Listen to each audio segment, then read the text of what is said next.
everyone, welcome to the October edition of The Link. I'm your host, Alicia Myers. Coming up this month, have a question or comment, but not sure how to contact the city? Well, now it's easier than ever, we'll tell you. Plus, when school's out for the day, how do you keep your kids active? Olathe Parks and Recreation has the perfect solution for you. We'll have all those details in just a bit. But first, the Olathe City Council is asking for your vote. The city's current 1/8 cent park sales tax is set to expire in March.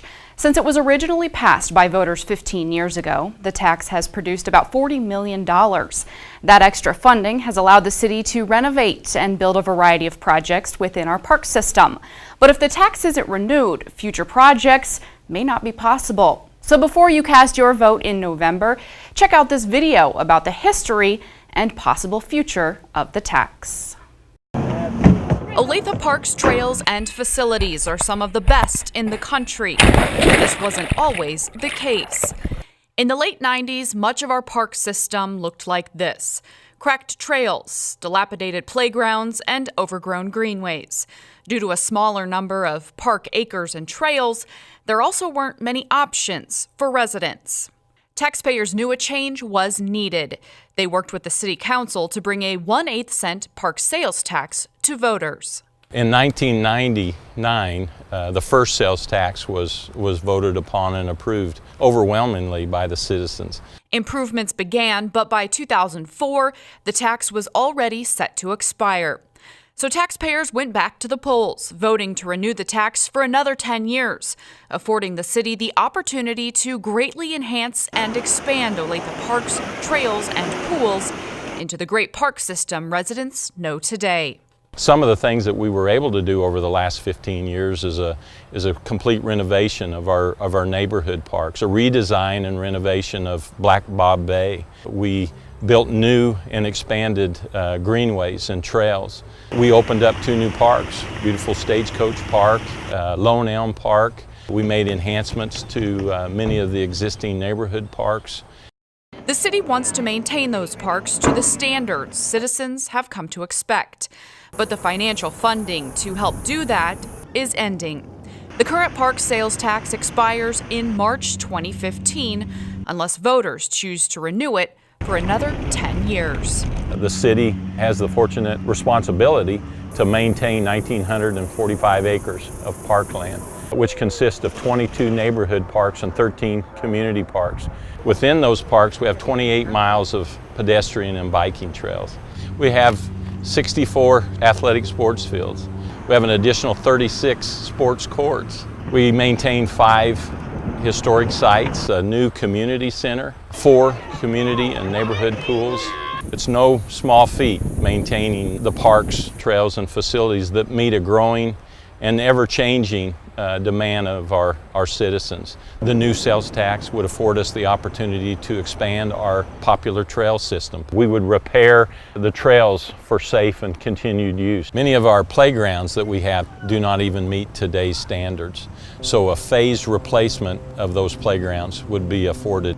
Another area that it's intended to enhance would be our athletic sports fields. Most of them are 20 to 30 years of age. Just an aesthetic improvement of our parks is critical. To figure out exactly what that looks like, joint citizen city planning sessions will help decide how to spend taxpayer money. It allows neighbors of existing parks or proposed parks to participate in the planning of those parks. It gives them a voice. It gives them some ownership of what their parks are going to look like. We know that parks and recreation are more than just fun and games. Olathe has established outstanding quality of life amenities. Parks and recreation plays a critical role in that. This sales tax would afford us to maintain our existing infrastructure, but expand and enhance it in a manner that will be there for future generations. If renewed by voters, the 1/8 cent park sales tax would renew April 1st, 2015 and sunset March 31st, 2025. If opportunities arise to address future library needs, the City Council has also agreed to look into the possibility of using a small portion of the tax to make small enhancements to library services. For more information about the park sales tax, visit olatheks.org/park park sales tax. Election Day is November 4th. Advanced voting in person begins October 20th. And as you just heard in the story, you can always visit olathes.org/park sales tax for much more information about the proposed renewal.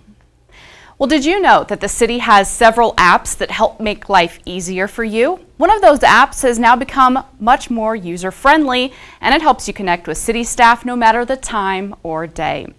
Since its debut last year, the Olathe Connect app has enabled residents to share comments and concerns about their community, ask questions, and even submit requests for service. Now, a new update to the app can connect residents to the city's Facebook page and gives everyone access to a phone directory for all of the city departments. If you haven't downloaded the app, now is a great time to do so. It's available from the App Store and Google Play. If you're already a frequent user, be sure to download that update so the convenience of accessing the city 24/7 is always right at your fingertips. But if you're not a smartphone user, no worries. Olathe Connect is also available on the city's website. Go to olatheks.org/Olathe Connect. Looking for a fun way to keep your kids busy when school's not in session? Enroll them in the Olathe Kids Crew. With 11 days scheduled off for the Olathe students during the first semester, it can become challenging to make sure your kids are staying active. So why not let us do the work for you? As part of the Olathe Kids Crew, your students will spend the day away from the school on field trips or at the new Olathe Community Center, engaging in fun activities, crafts, sports, and more.